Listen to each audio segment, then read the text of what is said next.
जिल्ह्यासह इतर जिल्ह्यातील ताज्या घडामोडी पाहण्यासाठी सिंधुदुर्ग 24 तासला सबस्क्राइब करा आणि बेल आयकॉनवर क्लिक करा। सिंधुदुर्ग 24 तास सदैव तुमच्या सोबत। पुढील बातमी पाहणार आहोत विस्ताराने।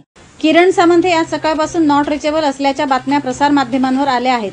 कोकणात झालेल्या या आधीच्या निवडणुकांमध्ये दहशतवादी प्रवृत्तीने कायम डोकेवर काढले आहे आणि दहशतवादी प्रवृत्ती आज निवडणुकीच्या रिंगणात आहेत। त्यांना समोर पराभव दिसू लागल्याने त्या कोणत्याही थराला जाऊ शकतात। त्यामुळे किरण सामंत यांना तातडीने पोलीस प्रोटेक्शन देण्यात यावे अशी मागणी शिवसेना नेते अतुल रावराणे यांनी केली। यावेळी रावराणे नेमकं काय म्हणाले ते पाहूया। रत्नागिरी सिंधुदुर्ग मतदारसंघाची 2024ची लोकसभा निवडणूक ही अतिशय अतितटीची आणि चुरशीची होत असून आज सकाळपासूनच मतदारांचा उत्स्फूर्त प्रतिसाद मिळत आहे। आणि या निवडणुकीच्या अनुषंगाने शिवसेनेचे नेते अतुल रावराणे यांनी ठिकठिकाणी जाऊन मतदान केंद्रांच्या बूथवर भेटी दिलेल्या आहेत आणि त्या निमित्ताने आता हे नुकतेच देवगडमध्ये दाखल झाले असून त्यांच्याशी आम्ही संवाद साधणार आहोत। रावराणे साहेब, आपण मतदानाचा हक्क बजावला आणि मतदानाचा हक्क बजावल्यानंतर एकंदरीत कशा पद्धतीची परिस्थिती या संपूर्णपणे या सिंधुदुर्ग जिल्ह्यात आहे, आपण याबद्दल काय सांगू शकाल? लोकशाहीची जी आपली प्रक्रिया आहे त्या प्रक्रियेतून आज मतदानाचा हक्क हा देशाच्या नेतृत्वासाठी आम्ही सर्वांनी बजावलेला आहे। आज अतिशय चांगल्या प्रकारे वैभवडीत मतदान चालू आहे। मी आत्ताच वैभवडीतून आलो। जवळजवळ 50% वरती मतदान हे काही गावांमध्ये झालेलं आहे आणि लोकांमध्ये उत्साह आहे की काहीतरी ज्या वेळेला लोकांमध्ये उत्साह असतो त्यावेळेला तो बदल घडवून आणला जातो आणि तो बदल आता लवकरच आपल्याला दिसेल। या 4 तारखेला नक्कीच या देशाचं नेतृत्व हे या देशाचं भलं पाहणाऱ्यांच्याकडे, लोकशाहीचं रक्षण करणाऱ्या आणि बाबासाहेब आंबेडकरांनी जी घटना दिलेली आहे त्या घटनेचं संवर्धन करणाऱ्यांच्या हातात हा देश आलेला असेल। जनता आता सुज्ञ झालेली आहे। जनतेने अतिशय चांगले निर्णय घेतलेले, त्याची प्रचिती मला आजच माझ्या सहकाऱ्यांनी सांगितलं की देवगडमध्ये अतिशय वेगवेगळ्या लोकांना धमक्या दिल्या जात आहेत। मला वाटतं 2 ते 3 वेळा याच्यात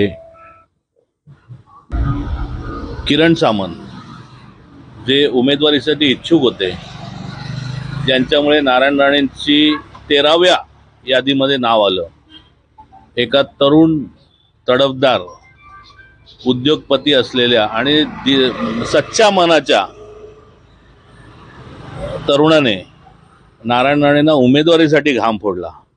परंतु नारायण राणेंची संस्कृती ही राडेबाज आणि दहशतवादावरती सत्ता मिळवायची। मला आजच आता प्रसार माध्यमातून समजलं की किरण सामंत नॉट रिचेबल आहेत, त्यांचा थांगपत्ता लागत नाही। मला त्यांची अतिशय काळजी वाटते, कारण आम्ही या जिल्ह्याने बरेच राजकारणातले हत्या पाहिलेल्या आहेत। श्रीधर नाईकांची हत्या आमच्या डोळ्यासमोर आहे, भिसेंची हत्या डोळ्यासमोर आहे। अशा बऱ्याच हत्या या सिंधुदुर्ग जिल्ह्यात पाहिलेल्या आहेत आणि एक किरण सामंतसारखा एक तरुण जो एक नवीन काहीतरी करू पाहत होता, एक तरुण नेतृत्व पुढे आणू पाहत होता, या स्पर्धेमध्ये येऊ पाहत होता, त्याच्या काही इच्छा आकांक्षा असतील त्यासाठी ते लढत होते। परंतु कालपासून ते नॉट रिचेबल असणं ही कुठेतरी धोक्याची घंटा आहे। सामंत परिवाराला आम्ही सर्व हितचिंतक आहोत। राजकारणात जरी आम्ही विरोधक असलो तरी एक मैत्रीपूर्ण घरगुती संबंध आमचे आहेत आणि सामंत परिवारावर कोणतीही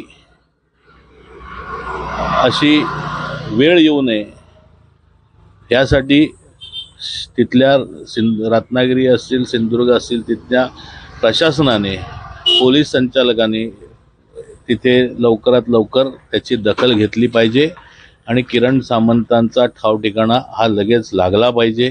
किरण सामंत हे जनतेसमोर आले पाहिजेत, कारण ज्या 2 जिल्ह्यातल्या तरुणांनी त्यांच्यावर विश्वास टाकला, आज पुन्हा एकदा दहशतवाद डोकं वर काढतोय दिसतोय। मला माझ्या सहकार्याने सांगितलं की काल रात्री देवगडात सुद्धा असेच प्रकार घडले। जो टिल्ल्या आमदार आहे तो आणि त्याचे सहकारी भारतीय जनता पक्षाच्या ज्येष्ठ नेते असतील, ज्यांनी भारतीय जनता पक्ष जगवला रुजवला, अशा नेतृत्व करणाऱ्या भारतीय जनता पक्षाच्या स्वतःच्याच पक्षाच्या सहकाऱ्यांना काल रात्री धमकवण्यात आलेलं आहे. तर हे कुठेतरी निंदनीय आहे. जनतेकडे अजून वेळ आहे 6 वाजेपर्यंत. जनतेने नक्की विचार करावा की आपण कोणाला नेतृत्व देतोय, कोणाला मतदान करतोय. कोणीतरी देशाचं नेतृत्व करायला पाहिजे म्हणून कोणाला दाऊदला उभं केलं, कोणाला माया डोळसला उभं केलं, तर त्याला मतदान करणं योग्य आहे का, ह्याचा विचार आता सर्वसामान्य जनतेने केला पाहिजे.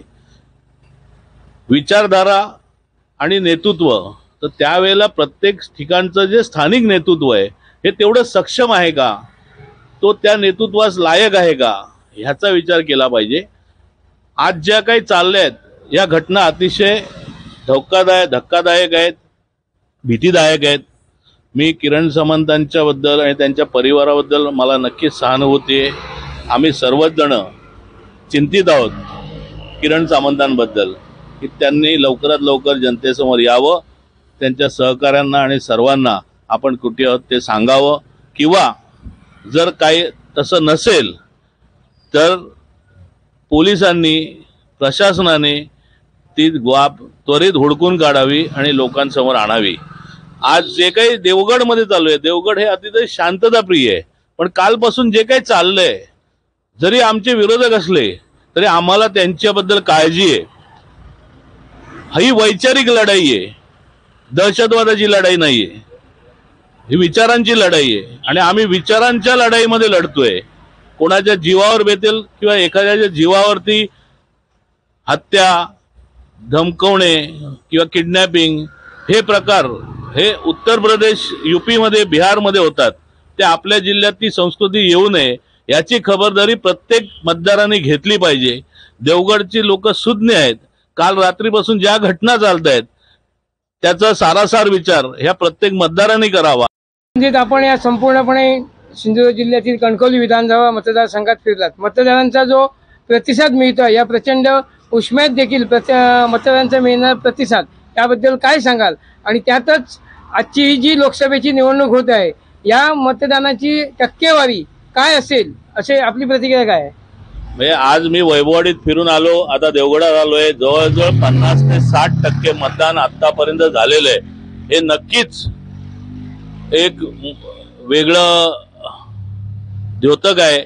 जनतेमध्ये जो उठाव आहे हा त्यातून दिसून येतोय की आज एवढ्या रखरखत्या उन्हात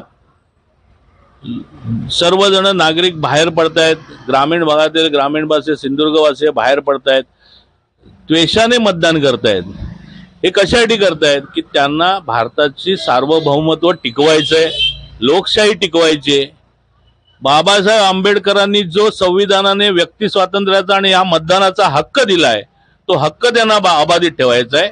हीच सर्वांची भावना यातून दिसते. आणि जिथे जिथे आम्ही मतदारांना भेटतो ते एकच सांगतायत, स्थानिक भागाचा विकास होईल तो होणारच आहे आणि तो होणार, पण आज देशाला गरज आहे, देशाला नेतृत्वाची गरज आहे. आम्हाला हुकुमशाह नकोय, आम्हाला लोकशाहीच पाहिजे, व्यक्ती स्वातंत्र्य पाहिजे आणि त्यासाठी आम्ही मतदान करतोय. निश्चितपणे या लोकसभा निवडणुकीत मिळणारा प्रतिसाद पाहता संपूर्णपणे कणकवली विधानसभा मतदारसंघातून अधिकाधिक मतदान सायंकाळपर्यंत होईल. उष्म्याचा तास जरी असला तरी मतदान उत्स्फूर्तपणे येत असून या देशाला लोकशाही देश म्हणून संबोधिताना सहकार्य करण्याची संधी मिळावी अशी अपेक्षा या ठिकाणी व्यक्त केली जात आहे. सिंधुदुर्ग 24 तासासाठी दयानंद मांगले, देवगड.